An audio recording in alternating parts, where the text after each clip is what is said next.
Hello friends, GK गुरु जी अड्डा के YouTube platform पे मैं शैलेश आप सभी का हार्दिक स्वागत करता हूं। प्यारे साथियों, जैसे कि आप सभी को पता होगा, लगभग 1 लाख के आसपास जो वैकेंसी आपकी आने वाली है बीपीएससी टायर 3.0 में, उसकी हम लोग कंटिन्यू तैयारी कर रहे हैं। आज हम लोग बीपीएससी टायर 3.0 जो आपका मार्च में एग्ज़ाम कंसल्ट करवाया जाएगा, उसकी तैयारी हम लोग कर रहे हैं। चलिए भारतीय राज्य व्यवस्था से संबंधित कुछ महत्वपूर्ण टॉपिक्स को देखते हैं, जो आपका विभिन्न यूपी पीसीएस, स्टेट पीसीएस जो हैं, एसएससी में और भी जो अन्य जगहों पर आए हुए महत्वपूर्ण क्वेश्चन हैं, जहां से आपके क्वेश्चन बन सकते हैं। तो अपनी तैयारी को कंटिन्यू करिए हमारे साथ। आइए चलते हैं, देखते हैं अपने पहले क्वेश्चन पर और देखते हैं इसका राइट जवाब क्या होगा। पहला क्वेश्चन कह रहा है कि डॉक्टर भीमराव अंबेडकर और महात्मा गांधी के मध्य 1932 ईस्वी में हस्ताक्षरित पूना समझौते में प्रावधान था। देखिए यहां पे दो चीज मैं आपको बताता हूं, यहां से आप नए क्वेश्चन कैसे तैयार करेंगे पहले ये समझिए। 1932 में कौन सा समझौता हुआ था? तो याद रखिएगा, पूना समझौता हुआ था। एक टॉपिक यहां से निकला। अब आपसे यही पूछ सकता है, पूना समझौता किसके किसके मध्य हुआ था? तो डॉक्टर भीमराव अंबेडकर और महात्मा गांधी के मध्य पूना समझौता हुआ था। यह आपसे पूछ लेगा पूना समझौता किसके मध्य हुआ था? तो भीमराव अंबेडकर और महात्मा गांधी के मध्य हुआ था। चलिए प्रावधान क्या था? प्रावधान में बताता हूं। हरिजनों के लिए आरक्षण सहित संयुक्त निर्वाचन का क्षेत्र जो है, यही प्रावधान था। लेकिन आइए देखते हैं, भारत के लिए डोमेनियन स्थिति बनाए जाने का नहीं, बिल्कुल गलत है। मुसलमानों के लिए पृथक निर्वाचन क्षेत्र का बिल्कुल नहीं है। हरिजनों के लिए पृथक निर्वाचन क्षेत्र बिल्कुल गलत है। तो आइए, ये जो आपका चौथा है कि हरिजनों के लिए आरक्षण सहित संयुक्त निर्वाचन क्षेत्र, यही आपका राइट जवाब हो जाएगा प्यारे साथियों। चलिए चलते हैं दूसरे नंबर के क्वेश्चन पर। आपको एक से एक क्वेश्चन यहाँ करने को मिलेंगे जो बहुत धुआंधार क्वेश्चन है, तो सीरीज पूरी देखिएगा, अंत तक बने रहिएगा, आप बहुत अच्छा स्कोर करेंगे बीपीएससी में। वह कौन सा अधिनियम था जिसने भारत में सत्ता ब्रिटिश ईस्ट इंडिया कंपनी से ब्रिटिश क्राउन में स्थानांतरित की थी? पूछ रहा है अधिनियम, किस अधिनियम ने जो आपकी ईस्ट इंडिया कंपनी थी उसके हाथ से शासन सत्ता छीनकर ब्रिटिश क्राउन, ब्रिटिश सम्राट, ब्रिटिश राजा के अंतर्गत स्थानांतरित की थी? आपको जवाब देना है दूसरे का। क्या होगा बताइए? भारत सरकार अधिनियम 1833 नहीं, भारत सरकार अधिनियम 1833 में नहीं था बाबू, वो चार्टर अधिनियम था, याद रखिएगा, चार्टर अधिनियम आया था। भारत सरकार अधिनियम 1835, ये भी गलत है। भारत सरकार अधिनियम 1947, ये भी गलत है। भारत सरकार अधिनियम 1858, बिल्कुल जी हाँ, यही आपका सही जवाब है। 1858 का जो ये आपका एक्ट था या जो आपका अधिनियम था, इसी क्यों आया था ये? क्योंकि आपको पता है 1857 की जो क्रांति हुई थी, उस क्रांति को दबाने के लिए इसको लाया गया था कि कहीं भविष्य में इससे बड़ी और भी महत्वपूर्ण क्रांति भारत में ना हो जाए खतरनाक, इसीलिए इसको लाया गया था। चलिए चलते हैं अपने क्वेश्चन नंबर 3 पर और देखते हैं इसका राइट जवाब। निम्नलिखित में से किस अधिनियम द्वारा भारत के गवर्नर जनरल को अध्यादेश जारी करने की शक्ति प्रदान की गई? गवर्नर जनरल को अध्यादेश जारी करने की शक्ति प्रदान की गई। यही जो गवर्नर जनरल है, यही आगे चल के वायसराय बनेगा। मैं आपको बताता हूं, यही आगे चल करके क्या बनता है भैया? वायसराय, और यही आगे चल करके आपका राष्ट्रपति बन जाता है, याद रखिएगा। ठीक है, यहीं से राष्ट्रपति पद की जो है शुरुआत भी मानी जाती है। तो वो कौन सा था, आपको राइट जवाब देना है। चार्टर एक्ट 1833 नहीं भैया, गलत है। भारत परिषद अधिनियम 1861, बिल्कुल यही आपका बी वाला राइट जवाब हो जाएगा। 1861 का जो आपका क्या आया था भैया? भारत परिषद अधिनियम। चलिए अगर इससे संबंधित कुछ और भी महत्वपूर्ण बात मैं आपको बता देता हूं, यही नोट कर लीजिएगा, क्योंकि आपका राइट जवाब मेरे भैया बी वाला आपका राइट जवाब है। तो क्या है इसमें और क्या चीजें हो सकती है? तो गवर्नर जनरल की जो कार्यकारिणी परिषद है, ठीक है, उसका विस्तार किया गया। एक यहाँ बहुत ही अच्छा चीज है, विभागीय प्रणाली की शुरुआत होती है। क्या होती है? विभागीय प्रणाली जो है आपकी, इसकी शुरुआत कराई जाती है? याद रखिएगा, विभागीय प्रणाली की शुरुआत होती है और ये किसके द्वारा होती है? याद रखिएगा भैया, लॉर्ड कैनिंग के द्वारा इसकी शुरुआत कराई जाती है और गवर्नर जनरल को पहली बार अध्यादेश जारी करने की शक्ति भी दी जाती है। ठीक है, लेकिन जो ये अध्यादेश जारी करते थे इसकी अवधि कितनी थी? तो अवधि याद रखिएगा, अगर आपसे पूछ ले भैया तो केवल 6 माह की थी। 6 माह की थी, केवल जो है, केवल शब्द याद रखिएगा, केवल 6 माह की थी। ठीक है, गवर्नर जनरल को बंगाल, उत्तर पश्चिमी सीमा प्रांत और पंजाब में विधान परिषद स्थापित करने की भी शक्ति प्रदान की जाती है। और क्या किया जाता है? कानून बनाने की प्रक्रिया में जो भारतीय प्रतिनिधि हैं उनको भी शामिल कर लिया जाए, इसकी भी शुरुआत इसी के तहत की जाती है। ठीक है प्यारे साथियों, तो चलिए ये आपका एक बहुत ही महत्वपूर्ण क्वेश्चन था, याद रखिएगा। एक काम हुआ था 1862 में, वो भी मैं आपको बता देता हूं। लॉर्ड कैनिंग ने 3 भारतीय, बनारस के राजा, पटियाला के महाराजा और सर दिनकर राव को विधान परिषद में मनोनीत किया था 1862 में। लॉर्ड कैनिंग ने किसको किसको? बनारस के राजा को, पटियाला के महाराजा को, सर दिनकर राव को विधान परिषद में मनोनीत किया था। चलिए भैया चलते हैं क्वेश्चन नंबर 4 पर और देखते हैं क्वेश्चन नंबर 4 क्या कह रहा है। यह सिद्धांत कि स्वतंत्र भारत के लिए नया संविधान तैयार करना मुख्यतः स्वयं भारतीयों की जिम्मेदारी होनी चाहिए, पहली बार निम्नलिखित में से किस एक में स्वीकार किया गया? चौथा का आपको राइट जवाब देना है मेरे भैया। चौथा का राइट जवाब क्या होगा? भारत सरकार अधिनियम 1935 नहीं, लिन-लिथगो अगस्त प्रस्ताव। बिल्कुल जी हाँ, यही आपका सही जवाब हो जाएगा। समझ में आया? लिन-लिथगो अगस्त प्रस्ताव। अगर कोई दिक्कत होगी तो कमेंट करिएगा, जिस भी टॉपिक पर आपको समस्या लगेगी कमेंट करके उस टॉपिक को बहुत अच्छे से आप लोग पूछ लीजिएगा प्यारे साथियों। ठीक है, चलिए अब हम लोग चलते हैं अपने अगले क्वेश्चन पर और देखते हैं उसका राइट जवाब क्या होगा। जो आए हुए क्वेश्चन है जिन एग्जामों में वो भी दिया गया है। ये मत समझिएगा आप कि ये यूपी पीसीएस में आया है, यूपी पीसीएस, बिहार पीसीएस, भैया कोई मतलब नहीं, इंपॉर्टेंट क्वेश्चनों को हम लेकर के आए हैं। रेगुलेटिंग एक्ट कब पारित किया गया? चलिए बहुत बढ़िया क्वेश्चन है भैया, बहुत सारा ढेर भर भर के क्वेश्चन यहाँ से बनता है। चलिए मैं आपको बताता हूँ 1700 कब पारित हुआ था? 73 में। बिल्कुल आपका पहला ही राइट जवाब हो जाएगा। इसके तहत मेरे भैया क्या हुआ था जानिएगा, मैं बताता हूं, याद रखिएगा। देखिए सारी चीजें लिखना संभव नहीं तो मैं बोल रहा हूं, आप लोग नोट करिएगा।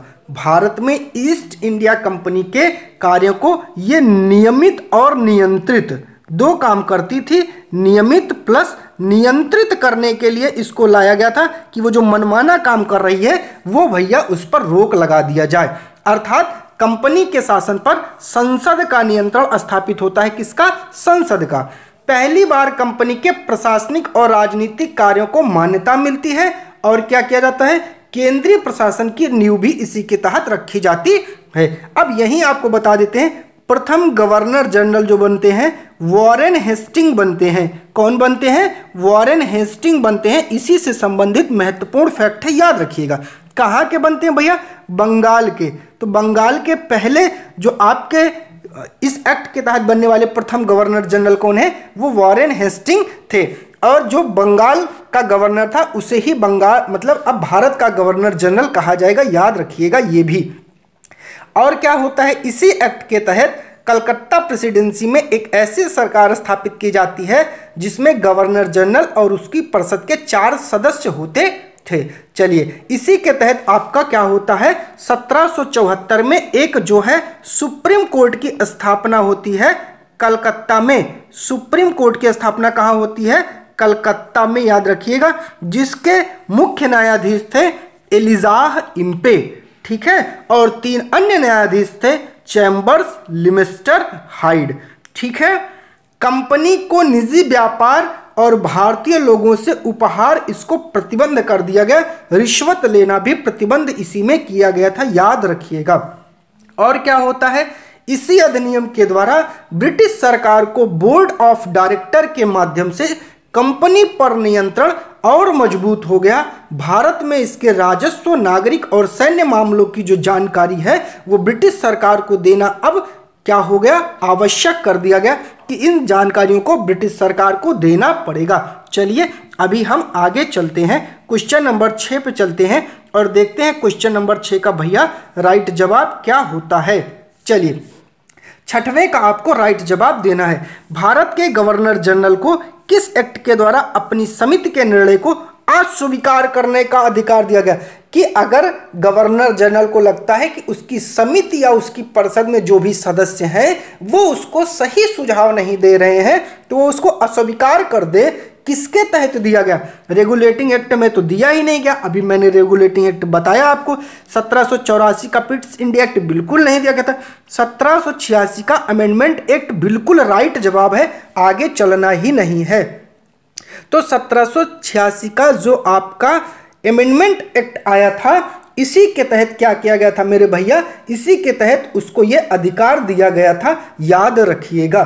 ठीक है, तो 6वें का आपका राइट जवाब सी वाला हो जाएगा। चलिए भैया 7वें पर चलते हैं और 7वें का राइट जवाब देखते हैं। ये बीपीएससी में पूछा गया क्वेश्चन है। महारानी विक्टोरिया को भारत की सामग्री नियुक्त किया गया कब? साम्राज्ञी का मतलब सर्वोसर्वा कब नियुक्त किया गया? बताइए भैया 7वें का राइट जवाब दीजिए। तो कब? 1885 में बिल्कुल नहीं, 1875 में बिल्कुल नहीं, 1876 में, यही आपका राइट जवाब हो जाएगा। चलिए याद रखिएगा 1876 में। ठीक है, इसमें एक चीज और आपको बता दूं, शाही उपाधि अधिनियम कब आया था? तो शाही उपाधि आपका जो अधिनियम है भैया वो इसी 1876 में ही आया था। क्या था?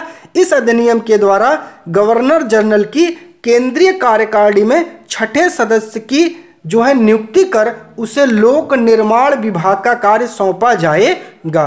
ठीक है, और 28 अप्रैल दिन कब था ये भी आपको बता दूं, 28 अप्रैल 1876 को महारानी विक्टोरिया को क्या किया जाता है? भारत की साम्राज्ञी घोषित किया जाता है। डेट भी आप याद रख लीजिएगा, आपसे पूछ सकता है। चलिए चलते हैं क्वेश्चन नंबर 8 पर, देखते हैं 8 का राइट जवाब क्या होगा मेरे भैया। चलिए 8 का राइट जवाब आपको देना है, क्या होगा? साम्राज्ञी विक्टोरिया ने 1858 की घोषणा में भारतीयों को बहुत सी चीजें दिए जाने का आश्वासन दिया था।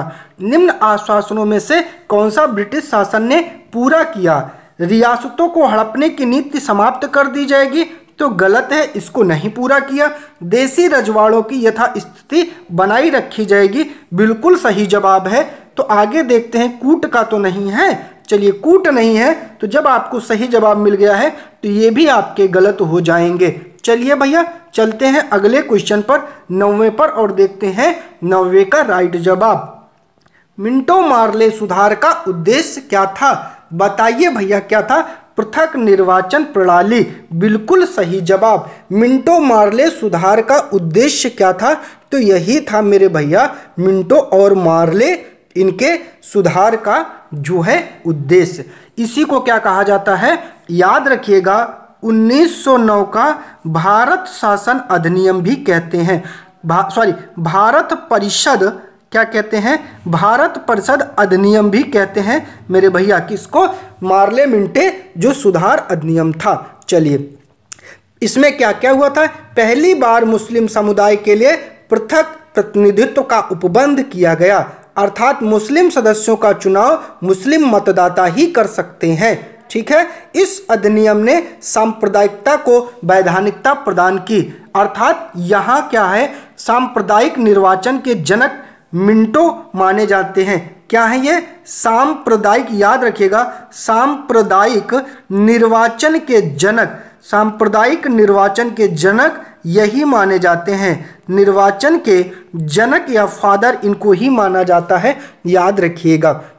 भारतीयों को भारत सचिव एवं गवर्नर जनरल की कार्यकारिणी परिषद में नियुक्ति की गई। ठीक है, जो प्रांतीय विधान परिषद, ठीक है, उसकी संख्या में भी इन्होंने क्या किया? कुछ वृद्धि किया। चलिए अब हम लोग चलते हैं आगे और जानते हैं। एक चीज और बता दें, 1909 में जो आपका यह आया था, मार्ले क्या थे, मिंटो क्या थे? तो चलिए मैं आपको बता देता हूँ, मिंटो जो थे वो क्या थे, याद रखिएगा, मिंटो साहब वायसराय थे। क्या थे? वायसराय थे। और मार्ले साहब क्या थे? तो आपको बता देते हैं, मार्ले साहब भारत के राज्य सचिव थे, याद रखिएगा। ठीक है, क्या थे? राज्य सचिव था। नोट्स जरूर बना लीजिएगा मेरे भैया। चलिए, मार्ले मिंटो सुधार बिल किस वर्ष में पारित किया गया? अभी अभी मैंने बताया 1909 में। फिर से बता देते हैं, मार्ले साहब क्या थे? तो ये आपके जो मार्ले साहब थे ये राज्य सचिव थे। क्या थे भैया? राज्य सचिव थे। और मिंटो साहब क्या थे? ये वायसराय थे। क्या थे? वायसराय थे। गवर्नर जनरल की जगह पे अब वायसराय पद बन गया था। चलिए 11 नंबर के क्वेश्चन को देखते हैं। मुसलमानों के लिए अतिरिक्त निर्वाचन मंडल प्रारंभ में किसके द्वारा लाया गया? अभी अभी पढ़वाया था, मार्ले मिंटो सुधार अधिनियम 1909 के द्वारा लाया गया। इससे इन्होंने क्या किया था? सांप्रदायिक निर्वाचन का जनक होने का श्रेय प्राप्त किया था। निर्वाचन का जनक होने का श्रेय मिला था। किसको मिला था बताइए भैया? तो लॉर्ड मिंटो को मिला था। किसको मिला था? लॉर्ड मिंटो को। ये मिंटो साहब जो हैं इन्हीं को मिला था। चलिए 12 नंबर पर चलते हैं और 12 का राइट जवाब देखते हैं। 1909 के इंडियन काउंसिल एक्ट में, अब देखिए उसी को भारत परिषद अधिनियम कहिए या इंडियन काउंसिल एक्ट कहिए, कंफ्यूज मत होइएगा, किस बात की व्यवस्था की गई थी? तो आपको 12 का राइट जवाब देना है। द्वैध शासन प्रणाली नहीं, सांप्रदायिक प्रतिनिधित्व की व्यवस्था की गई थी, जिसका जनक मिंटो साहब हैं। जनक कौन है? मिंटो साहब इसके जनक हैं। जितनी बार आप सुनेंगे उतना ही आपको याद होगा। चलिए, मॉन्टेगू चेम्सफोर्ड सुधार के जो प्रावधान थे इनका श्रेय क्या है? चलिए बताइए भैया, ये आया कब था? तो जान लीजिए, ये आया था 1919 में। इसे ही भारत शासन अधिनियम कहा जाता है। 1919 का भारत शासन और क्या कहते हैं भैया? अधिनियम कहते हैं, याद रखिएगा। 13 का राइट जवाब क्या होगा? राज्यों की स्वायत्तता नहीं, प्रांतों में दोहरा शासन भी आपका राइट जवाब हो जाएगा। ठीक है, मतलब केंद्र में द्विसदनात्मक विधायिका की स्थापना की गई। पहली आपकी राज्य परिषद और दूसरी केंद्रीय विधानसभा। राज्य परिषद में सदस्य संख्या 60 रखी गई, जिनमें 34 निर्वाचित होते थे। याद रखिएगा, उनका कार्यकाल 5 वर्षों का था। जबकि केंद्रीय विधानसभा के सदस्यों की संख्या 144 रखी गई, जिनमें 104 आपके निर्वाचित होते थे और 40 आपके मनोनीत होते थे। इनका कार्यकाल 3 वर्षों का रखा गया। दोनों सदनों के अधिकार को समान रखा गया। इसमें अंतर केवल बजट पर स्वीकृति प्रदान करने का जो अधिकार था वो निचले सदन को दिया गया। निचला सदन आपका जो केंद्रीय परिषद थी या केंद्रीय विधानसभा थी उसे ही माना जाता था। प्रांतों में द्वैध शासन प्रणाली का जो जनक है वो लियोनस कार्टियस माने जाते हैं। नोट कर लीजिएगा, एग्जाम में छपने वाला है। इस योजना के अनुसार प्रांतीय विषय को 2 भागों में बांटा गया, आरक्षित और हस्तांतरित या अंतरित विषय। ठीक है, अब आगे बात करते हैं।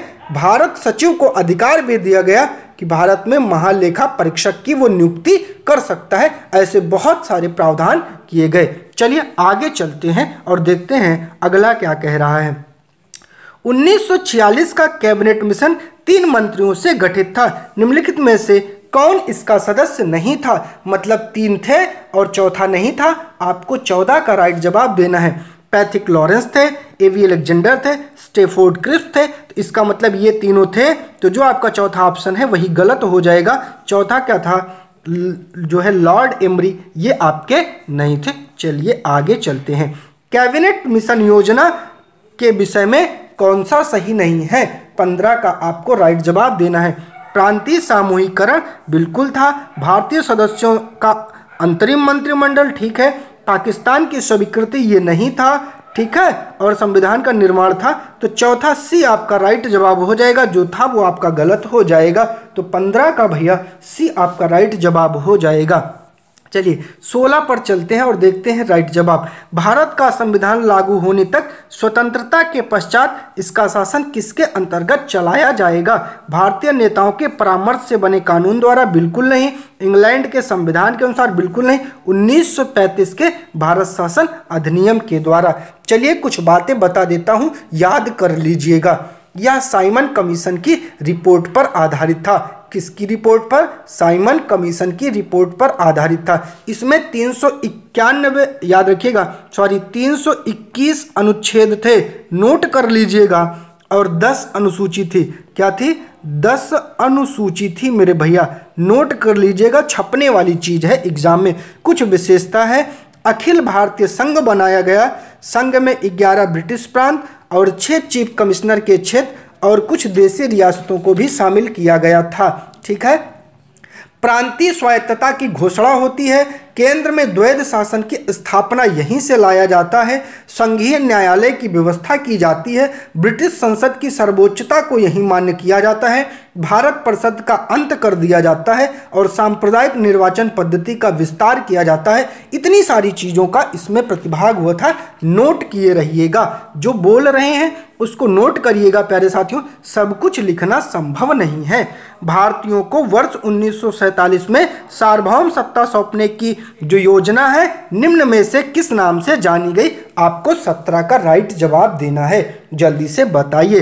तो डूरंड योजना नहीं भैया, मार्ले मिंटो योजना बिल्कुल नहीं, माउंटबेटन योजना कही जाती है। चलिए माउंटबेटन योजना के बारे में मैं आपको कुछ चीजें और बता दूं।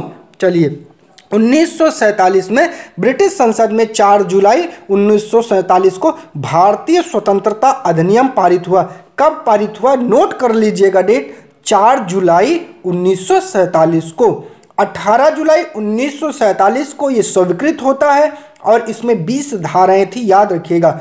और यहाँ कहा गया 2 अधिराज्यों की स्थापना की जाएगी, ये शब्द भी यहाँ आया था। चलिए आगे चलते हैं 18 नंबर के क्वेश्चन पर। चलिए 18 नंबर में आपको बताना है कि कौन सा सुमेलित नहीं है, तो आपको राइट जवाब देना है 18 नंबर का। ठीक है मेरे भैया, 18 नंबर का आपको राइट जवाब देना पड़ेगा। मार्ले मिंटो सांप्रदायिक प्रतिनिधित्व बिल्कुल सही है। भारत सरकार अधिनियम 1935 स्वशासन बिल्कुल सही है। कैबिनेट मिशन संविधान सभा का गठन बिल्कुल सही है। तो डी ही आपका साइमन कमीशन, भारत विभाजन नहीं था, अभी मैंने बताया था। ठीक है, तो ये आपका क्या हो जाएगा? गलत हो जाएगा। तो यही आपका राइट जवाब हो जाएगा। चलिए क्वेश्चन नंबर 19 पर चलते हैं। भारत शासन अधिनियम 1919 के अंतर्गत विधायिका का अंतिम निर्वाचन किस वर्ष में किया गया था? 19 का राइट जवाब जल्दी से आपको देना है। बताइए भैया कब किया गया था? 1930 में? बिल्कुल नहीं। 1934 में? बिल्कुल नहीं। 1945 में। यही आपका राइट जवाब हो जाएगा, याद रखिएगा। चलिए 20 पर चलते हैं और राइट जवाब ढूंढते हैं। अखिल भारतीय महासंघ स्थापित करने का प्रावधान शामिल किया गया था।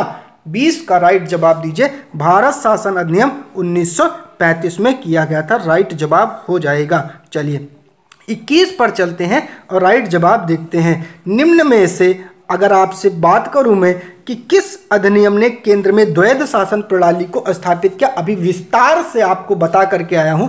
भारत शासन अधिनियम 1935 की देन है।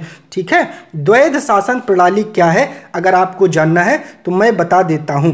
इस अधिनियम में विधायी शक्तियों को केंद्र और प्रांतीय विधानमंडलों के बीच में बांट दिया जाता है, जैसे परिसंघ सूची, प्रांतीय सूची, समवर्ती सूची। परिसंघ सूची इसमें क्या क्या है? विदेशी कार्य है, करेंसी मुद्रा होती है, नौसेना है, सेना है, वायुसेना है, जनगणना है। प्रांत सूची में क्या क्या रखा जाता है भैया?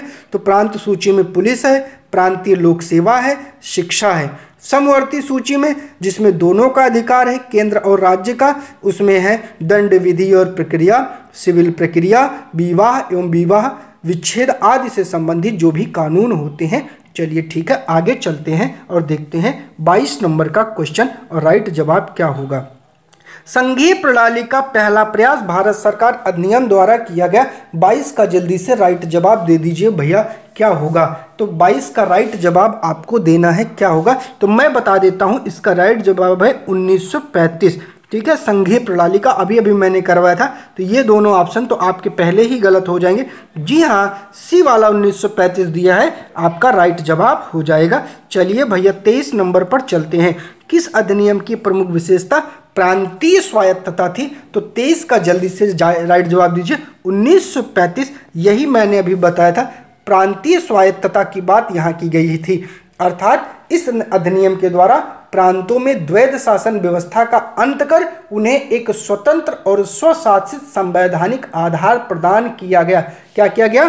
प्रांतों से, इसका मतलब क्या है? प्रांतों से जो द्वैध शासन है, द्वैध शासन, इसको क्या कर दिया गया भैया? इसको समाप्त कर दिया गया, याद रखिएगा। चलिए 24 नंबर पर चलते हैं और राइट जवाब देखते हैं 24 नंबर का क्या होगा। भारत में सचिव का पद किसके द्वारा निर्मित किया गया था? वाह वाह वाह, क्या क्वेश्चन है। 24 का राइट जवाब दीजिए। भारत सरकार अधिनियम 1858 के द्वारा किया गया था। इससे संबंधित कुछ महत्वपूर्ण बातें अगर आपको जानना है तो मैं आपको बता देता हूं, याद रखिएगा। इस अधिनियम के द्वारा क्या किया गया था कि भारत का जो शासन कंपनी के हाथ से लेकर ब्रिटिश क्राउन के हाथ में सौंपा गया। मंत्री पद की व्यवस्था की गई। 15 सदस्यों की भारत परिषद का सृजन हुआ, जिसमें 8 कहा गया सदस्य ब्रिटिश सरकार के होंगे, 7 सदस्य कंपनी के निदेशक मंडल के होंगे। ठीक है, भारतीय मामलों पर ब्रिटिश संसद का सीधा नियंत्रण स्थापित किया गया। मुगल सम्राट के पद को समाप्त कर दिया गया। इस अधिनियम के द्वारा बोर्ड ऑफ डायरेक्टर तथा बोर्ड ऑफ कंट्रोलर को भी समाप्त कर दिया गया। भारत में शासन संचालन के लिए ब्रिटिश मंत्रिमंडल में एक सदस्य के रूप में भारत के राज्य सचिव, secretary of state of India की नियुक्ति की गई। वह अपने कार्यों के लिए ब्रिटिश संसद के प्रति उत्तरदायी होता था, तो भारत के प्रशासन पर उसका संपूर्ण नियंत्रण होता था और उसी का वाक्य अंतिम वाक्य होता था, चाहे वह जो कहे। भारत के गवर्नर जनरल का नाम बदल दिया गया, अब कर दिया गया गवर्नर जनरल से वायसराय। अतः इस समय गवर्नर जनरल लॉर्ड कैनिंग अंतिम गवर्नर जनरल एवं प्रथम वायसराय हुए। तो यहाँ गवर्नर जनरल क्या बनेगा? वायसराय। क्या बनेगा? वायसराय बनेगा। और बनने वाले पहले कौन है भैया? कैनिंग है। कौन है? कैनिंग है, याद रखिएगा। ये अंतिम गवर्नर जनरल और पहले वायसराय हैं। चलिए 25 का एक्सप्लेनेशन कर देते हैं। किस भारत अधिनियम के तहत पहली बार विधायिका में कुछ निर्वाचित प्रतिनिधित्व को मंजूरी मिली? तो यह भारत सरकार अधिनियम 1909 के द्वारा बहुत डिटेल में इसकी चर्चा मैंने किया है। 26 का राइट जवाब। भारत शासन अधिनियम 1935 द्वारा स्थापित संघ में अवशिष्ट शक्तियां किसे प्रदान की गई? बहुत बढ़िया है, बताइए किसको दी गई? 26 का राइट जवाब है तो गवर्नर जनरल को दिया गया था। चलिए 27 पर चलते हैं, राइट जवाब देखते हैं। किस अधिनियम को मॉन्टेग्यू चेम्सफोर्ड सुधार के नाम से जाना जाता है? बताइए भैया, तो किसे जाना जाता है? 27 का राइट जवाब दीजिए जल्दी से। भारत शासन अधिनियम 1919, दोनों आगे पीछे ही आए थे, याद रखिएगा। 1909 में भारत परिषद अधिनियम मार्ले मिंटो सुधार आया था और 1919 से भारत शासन अधिनियम बना था, मॉन्टेग्यू चेम्सफोर्ड आया था। डिटेल में इसके बारे में मैंने आपको बताया था, जिसमें मैंने बताया लियोनार्ड कार्टियस को क्या कहा जाता है? द्वैध शासन का जनक कहा जाता है। ठीक है, चलिए सूची 1 और सूची 11 नहीं है भैया, सूची 2 है, मिस टाइप हो गया था, आपको मिलाना है। तो चलिए 28 का आप राइट जवाब दीजिए मेरे भैया जल्दी से। ठीक है, आप मिलाते हुए चलिए, बताइए अगस्त, जो आपको जल्दी से जवाब देना है, अगस्त प्रस्ताव की जो घोषणा है वो कौन किया था? बताइए कौन किया था भैया? अगस्त प्रस्ताव की घोषणा कौन किया था? ठीक है, बताइए। और अगस्त घोषणा किसने किया था? 2 आपको जो है बताना है, ये अगस्त घोषणा है।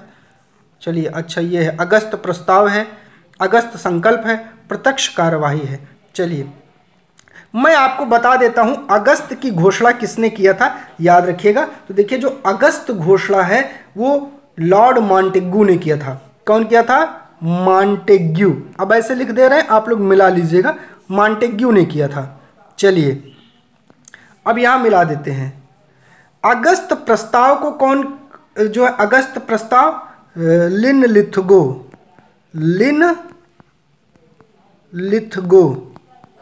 ठीक है, अगस्त प्रस्ताव। और जो यहाँ लिखा था, यहाँ क्या लिखा था आपका, अगस्त घोषणा, ठीक है, अगस्त घोषणा इन्होंने किया था। अगस्त संकल्प किसकी देन है, तो ये महात्मा गांधी की है। प्रत्यक्ष कार्रवाई मोहम्मद अली जिन्ना है। मैंने आपका मैच कर दिया। चलिए भैया 29 नंबर पर चलते हैं और देखते हैं किस भारत सरकार अधिनियम के तहत पहली बार विधायिका में कुछ निर्वाचित प्रतिनिधित्व की मंजूरी दी गई।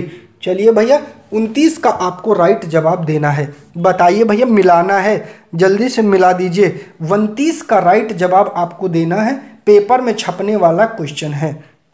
क्या होगा जल्दी से बताइए। तो पहले का भारत शासन अधिनियम 1919 का प्रांतों में द्वैध शासन हो जाएगा। तो ए का क्या होगा, इसका 3 होगा, याद रखिएगा। भारत शासन अधिनियम 1935 क्या हो जाएगा बताइए, प्रांतीय स्वायत्तता हो जाएगा। तो बी का 1 हो जाएगा, 3-1। अब चलिए सी का क्या होगा, मिंटो मार्ले 1919 में क्या हुआ था, सांप्रदायिक निर्वाचन, यहाँ पे 4 हो जाएगा, याद रखिएगा। चलिए भारत प्रशासन अधिनियम 1861 में सती प्रथा का अंत किया गया, 2 हो जाएगा। चलिए और भारत शासन अधिनियम 1858 में क्या हुआ था, तो ये आपका क्या हुआ था भैया, ब्रिटिश शासन शक्ति में आया था, ये आपका मिल गया। तो आपका क्या हुआ, जो कि पहले का तीसरा, दूसरे का पहला, सी का 4 और डी का 2 हो गया, याद रख लीजिएगा। लास्ट क्वेश्चन, सर्वोच्च न्यायालय की स्थापना हुई थी। बिल्कुल बहुत बढ़िया क्वेश्चन है, सर्वोच्च न्यायालय। क्वेश्चन क्या है, सर्वोच्च न्यायालय की क्या पूछा है, स्थापना कब हुई थी, 1774 में हुई थी, रेगुलेटिंग एक्ट के तहत हुई थी। एलिजाह इम्पे मुख्य न्यायाधीश थे, याद रखिएगा, एलिजाह इम्पे, ठीक है, ये कौन थे, मुख्य न्यायाधीश थे। 3 अन्य थे, हाइड, चेम्बर और लिमिस्टर, ठीक है, लिमिस्टर, ये 3 अन्य न्यायाधीश थे। एलिजाह इम्पे मुख्य न्यायाधीश थे। प्यारे साथियों, वीडियो मैंने पूरा करवा दिया है। मैंने अपने तरफ से बहुत ज़्यादा बताने का प्रयास किया, कोई त्रुटि होगी तो क्षमा करिएगा। चैनल पर नए हैं तो एक बार चैनल को सब्सक्राइब करके बेल आइकन प्रेस कर दीजिएगा। वीडियो को अपने दोस्तों तक जरूर पहुंचाने का प्रयास कीजिएगा। मैं इस प्रकार की धुआंधार वीडियो आपके बीच लाता रहूँगा ताकि किसी भी प्रकार की समस्या आपको किसी भी वनडे एग्जाम में नहीं होगी। बिहार टायर 3.0 हो, बिहार टायर 4 हो, किसी भी एग्जाम की अगर आप तैयारी कर रहे हैं, बेस्ट से बेस्ट हम अपना देने का प्रयास करेंगे। प्यारे साथियों, चैनल पर नए हैं तो जम करके शेयर करिए, वीडियो को दोस्तों को बीच तक पहुंचाइए और चैनल को सब्सक्राइब कर लीजिएगा। हम आपके लिए बेस्ट से बेस्ट लाने का प्रयास करेंगे। अगर आप पूरी वीडियो देखेंगे तो आपसे बेहतर कोई नहीं करेगा। चैनल पर जुड़ने के लिए बहुत बहुत धन्यवाद।